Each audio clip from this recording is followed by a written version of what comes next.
A day in a life as a OA student na mag-i-interview about air pollution.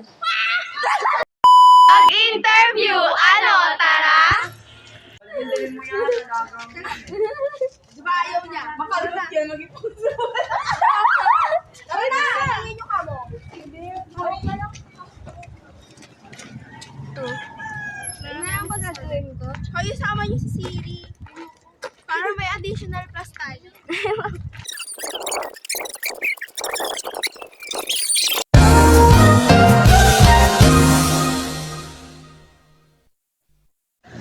Good morning po. Pwede po ba kami magtanong tungkol po sa air pollution at pwede ba discuss po tungkol doon? Okay, ang po madam. Ang tawag dito, ang didiscuss ko po muna is tungkol po sa transportasyon. Pwede po kayo makatulong po dito sa transportasyon sa paglalakad po or paggamit po ng bike or pagbili po ng mga sasakyan po na di kuryente lang po. Sa pag-regulate po naman ng kuryente, pwede naman po kayo mag-solar at magtipid ng kuryente.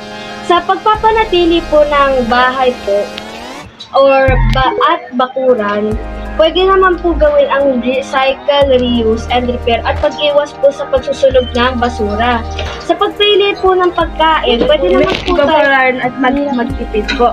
Sa pagpapanatili po ng bahay at bakuran, pagpili po ng pagkain, mga healthy foods po, yung mga gulay or prutas po.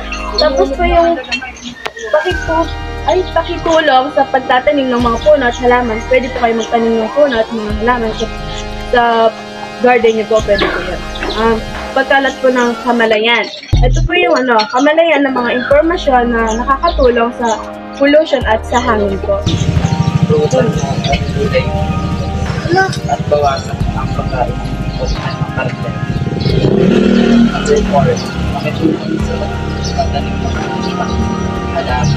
Sumali sa mga organisasyon or foundation na pagpapagpapagpapag. Number 5, ikalat ng kamalayan. Ikalat ng mga informasyon makakatulong sa